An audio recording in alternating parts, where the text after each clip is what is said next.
দুই ভাগে বিভক্ত করে দিলেন। বললেন, তোমরা যার যার মতো করে ঝর্ণা খুঁজে বের করার চেষ্টা করো। যদি কেউ পাও আমাকে জানিও। সবাই বেরিয়ে পড়ল।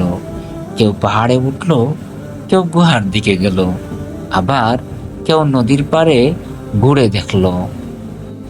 কিন্তু হযরত খিদির আলাইহিসসালাম আলাদা হয়ে এক নির্জন পথে হাঁটতে লাগলেন।